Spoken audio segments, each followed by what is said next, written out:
Hello again, lovers. Bill Weir, ABC News Nightline. I hope it's a beautiful sunny day where you are, as it is here in New York City today, as we talk about the latest breakthrough in solar energy. Did you know enough sunlight hits the Earth every 15 minutes to power all of our lives around the world for a year? That is the Holy Grail, figuring out an efficient way to capture that. But this could be big. Out of UCLA, a brand new kind of photovoltaic film that's flexible and see-through, which means we could use it to wrap buildings on sunglasses, on cell phones themselves.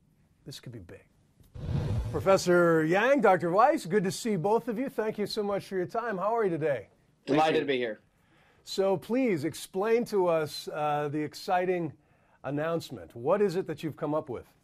A new type of solar cell which is visually transparent and then and can be used to places that are not traditionally think can be used as a solar panels. For example, windows and of a building and a home.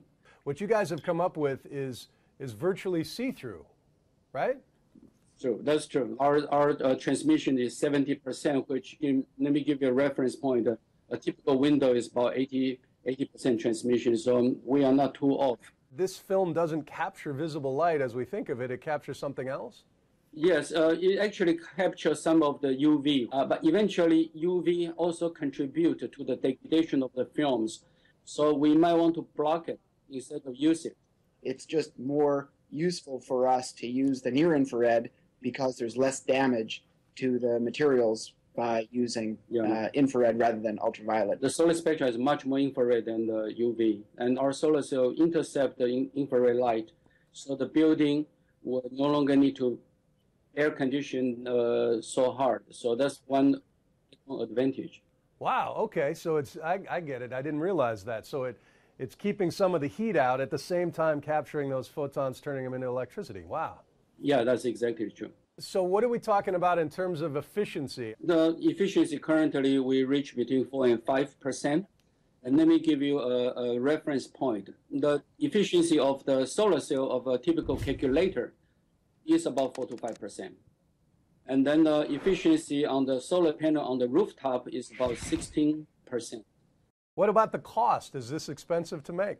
Oh, actually, probably not that much because we're using plastic, which is a popular name of polymer, as an active material. So it should be fairly low cost to produce once we enter the mass production. We set out not to use materials that are scarce on Earth. That makes sense. Not everybody thinks that way. Is this a rigid plastic? Is it flexible? Could you wrap a vehicle in the stuff? Oh, yeah, it is flexible. And you talk about applications, we can coat the sunroof of a car, for example, and then to generate electricity while the car is parked under the sun. What about sunglasses? Could my sunglasses power my phone? Potentially, yes, but you have to wait for a little bit longer than the car sunroof. You don't have so much area on your sunglasses, I'm afraid. True. I wear giant glasses. I got the Lady Gagas on. Perfect. Yeah, you're in business then. That's true. And as always, if you have an idea we should be talking about here, please reach me on Twitter. I'm @BillWeirABC. You can also follow us on Facebook. And I'll see you next time on This Could Be Big.